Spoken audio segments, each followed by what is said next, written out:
The San Francisco-born star says he's mad about British comics like John Cleese, Peter Sellers, and Frankie Boyle.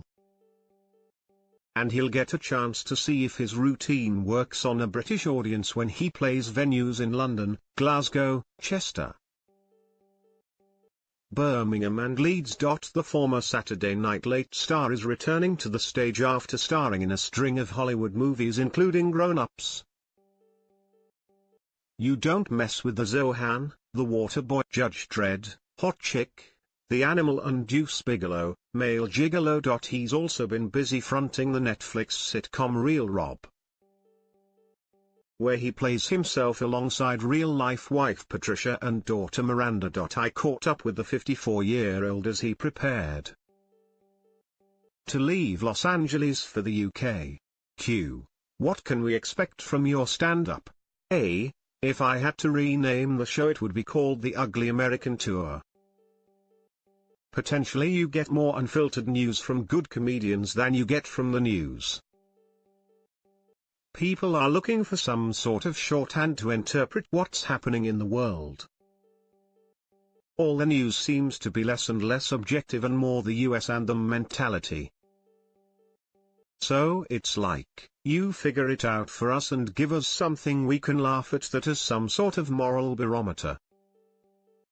Or in my case, a lack of a moral barometer. Q. Is the show political? A. There's politics in everything. If you go to Starbucks, if you go to Harrods, the perfume counter has its politics. There's politics on the road, there's politics in the drinking water. To try to avoid politics is to avoid the power structures that are part of everyday life. There is a power struggle happening at all times. The fact the sexual power structure is now being questioned is a good thing. Is it an overreaction to what's happening? I like to talk about that. That's interesting. If you're not an artist dealing with what's happening at the time, it's not an art that's relevant. Q. Was it difficult getting back into stand-up? A. Really difficult. It's like recovering from a car crash. Your body has to get used to being back on stage again. It took me a couple of years to learn how to move on stage, and it took me a few more years to work out what I wanted to do. What would be interesting for me to do and what would be interesting for the audience, and to realize the difference. You always have to remember you are there to entertain. And I do think the art form is cresting in a very interesting place. Chris Rock's latest show is very, very good. Very honest. Q. Are you a fan of British comedy? A. I'm very taken with English humor. When I did a movie in England, The Most Clothed, by the UK anyway, Judge Dredd, there was not one person on that crew who didn't have an incredible sense of humor. In England, you learn to crawl.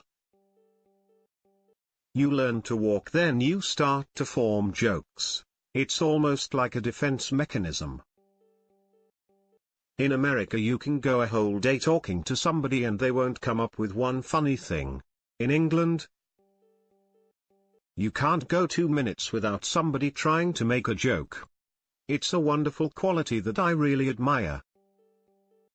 I love the Irish comedian Dylan Moran.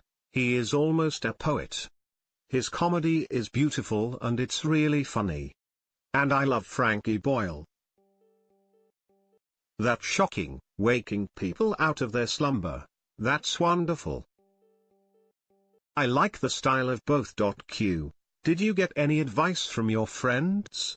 A. I remember talking to Louis C.K. before he went into his masturbation-caused hiatus. He said just to make sure the logic is there. The thing about Monty Python was their humor was silly, and to me Monty Python is the high watermark of comedy. There's no question about it. John Cleese told me silly is king, and there is this absurdist progression, but it's all logical. It's beautiful to see where it goes. Sometimes you see where it could go, but they keep surprising you. That's the stuff you laugh at the hardest. Hopefully, my stuff will be as approachable for an English audience as it is in America. Q. Do you tackle Donald Trump? A. You can watch Donald Trump jokes 5 nights a week. Is that interesting? I tried to attack the people attacking him. That's more interesting. The idea that Democrats and the liberal-minded have just discovered that there's inequality and racism in America. They predicted Donald Trump in the early 90s, not him personally, but globalism as it was coming into place. There were going to be results. Poverty was going to increase, manufacture bases were going to be diminished. People weren't going to have the same spending power, you were going to have an angry population. On the left, there were going to be attacks on freedoms, they were going to control speech, intolerance in the guise of tolerance. On the right you were going to have authoritarian rule. They were predicting anti-immigrant sentiment in the early 90s. I remember thinking, wow, that would be weird if that happened. But everything they said has come true. Q. What was the idea behind Real Rob? A. I don't want to quote John Cleese too many times, but I flew to John Cleese to ask him questions and he was kind enough to spend time with me. He said the difference between British and American situation comedies is that with American shows it's always about the quip. In British shows the humor is in the situation. I would like to think my humor is more situational. Real Rob is more like a British comedy. I tried to make it like a 30-minute teleplay for the BBC. Q.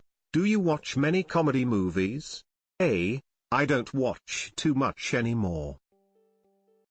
I like the personal movies. Truly, madly, deeply, if I could star in one movie that came close to that. Or Cinema Paradiso or Il Postino. The movies that are really funny have that situational quality. When I was younger I wanted to make a movie like The Return of the Pink Panther. Deuce Bigalow and The Animal were my attempts at making Peter Sellers movies. Q. Does your comedy get different as you get older? A. Of course. I'm not in the same place I was in my 20s and 30s where I was trying to prove myself. I'm not doing these shows for the money. I'm playing small venues to see how it goes and create a good experience for the people who are there. And to see it if it works. I love Chris Rock, I think he's one of the comedic geniuses of our time, but I'm not interested in playing the O2. I just don't know if that's going to be as rewarding. I want to perform in an intimate venue that's personal and memorable for the audience. Rob kicks off the UK leg of his European tour at London's Leicester Square Theatre on March 14th. Then he moves to Glasgow, Oranmore on March 15th, Birmingham Asylum on March 16th, Chester, the Live Rooms on March 17th and finishes at the Wardrobe, Leeds on March 18th.